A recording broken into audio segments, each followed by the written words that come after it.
Hello everyone, কি অবস্থা সবার? চলে আসলাম নতুন একটি ভিডিও নিয়ে। কেমন আছেন সবাই? আশা করি সবাই অনেক ভালো আছেন। আমরাও যথেষ্ট ভালো আছি। তো এখানে দেখছেন এই ঢাক বরণ করা হচ্ছে, যেহেতু আমাদের বাসায় কালকে কালী পূজা ছিল। এই পুজোটা সাধারণত হয় হচ্ছে ফাল্গুন মাসের শেষ শনি বা মঙ্গলবারে, মানে ফাল্গুন মাসের যেটাই শেষে থাকে, মানে শনিবার অথবা মঙ্গলবার থাকে, সেখানেই করা হয়। আর এখানে এই তো বৌদি ভাই এই কাজটা বরণটা মা করতো প্রতিবার, কিন্তু এইবার বৌদি ভাইকে দিয়ে করানো হলো। আর এখানে এটা শুধু আমাদের বাড়িতে আসে না, ওনারা আমাদের তিন শরিক আছে, তিন শরিকের বাড়িতে গিয়ে গিয়ে ঢাক বাজায় এবং আমরা তিন শরিক মিলে ঢাকটাকে বরণ করা হয়। আর এখানে এই দেখেন বৌদি ভাই সুন্দর করে তেল সিঁদুর দুব্ব ধান দিয়ে বরণ করলো। তারপর এই তো বরণ করা হয়ে গেল। আর এখানে দেখেন আদ্রিতা নাচছিল, আর আমি মাত্র স্নান করে এসেছি তখন। আর আদ্যু বুড়ি তো সেই খুশি। তারপরেই তো আমি আর আদ্যু বুড়ি নাচতে নাচতে চলে যাচ্ছি মায়ের মন্দিরে মাকে দেখতে। এখানে সাধারণত আমরা কোনো মূর্তি পূজা করা হয় না। এখানে সাধারণত হচ্ছে, মানে আমরা যা যা করে থাকি এটা হচ্ছে আপনাদের গাছের গুঁড়িতে পুজো করা হয়। যেমন সিদ্ধি কালী বাড়িতে পুজো হয়, তেমন এখানেও আমাদের গ্রামে এই পুজোটা হয়। আর এই পুজোটা সাধারণত আমরা তিনজন করে থাকি, তিন ফ্যামিলি করে থাকি।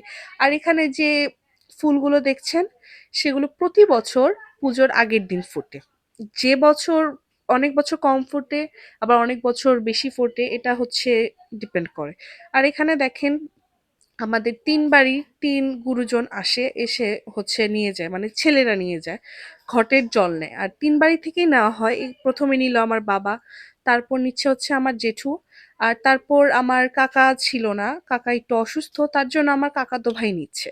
আর এখানে দেখেন আমার মার সাথে সাথে কিন্তু আমার ছোট মাও দিচ্ছে জল। আর এই তো এই দেখেন মন্দিরে সবাই গিয়েছে, পুজো দিচ্ছে।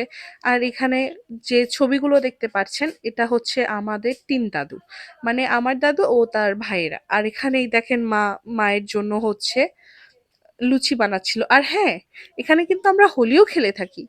এখানে হচ্ছে আমরা মাকেও আবির দেই এবং আমরা নিজেরাও আবিরে সাজি। আর এখানে আমার দুই সতীন মা ছিল।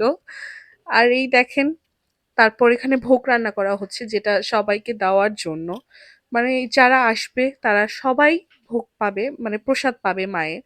আর এখানে অনেক পরিমাণে প্রসাদ বানানো হয়, মানে আমাদের গ্রামের সবাই এবং আমাদের গ্রাম থেকে দূর দূরান্তেরও অনেক মানুষ আসে এই আমাদের পুজো দেখতে। আর সাধারণত যেটা বলতে গেলে যে আমাদের পুজোটা হচ্ছে মা লক্ষা কালীর পুজো।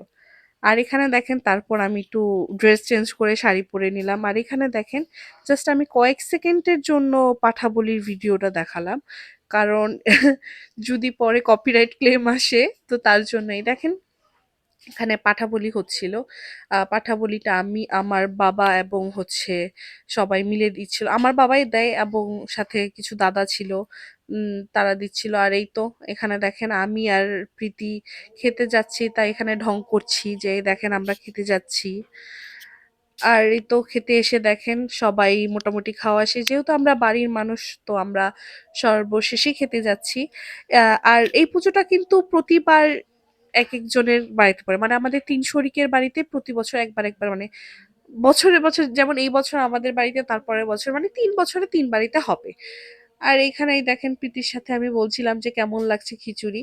বিশ্বাস করেন মায়ের খিচুড়িটা এত মজা হয়েছিল। এবং আমি সাধারণত নরম খিচুড়ি পছন্দ করি না, বাট প্রতি বছরই আমি অপেক্ষা করি মায়ের এই প্রসাদটা খেতে, যেটা অনেক মজা হয়। আর এখানে আমি আমার দাদার সাথে মনে হয় দুষ্টামি করছিলাম, না প্রীতির সাথে কথা বলছিলাম আমার মনে নেই। আর এখানে আমি ঢং করে করে খাচ্ছিলাম। আর খাওয়ার মাঝে আমার জেঠি দিয়ে গেল হচ্ছে চাল কলা, যেটা আমার অনেক পছন্দ যে কোনো পূজারি। আর এখানে আমি আমার দাদাকে বলছিলাম, তোমার বোন ব্লগিং করে আর তুমি এখানে তাকে ছিঁড়া লুচি দিলে। যেটাই হোক, গ্রাম যেহেতু সবার শেষ, তো সবাইকে দেওয়া শেষ। তারপরে হচ্ছে তো এই ছিল আমাদের বাড়ির পুজোর ব্লগ।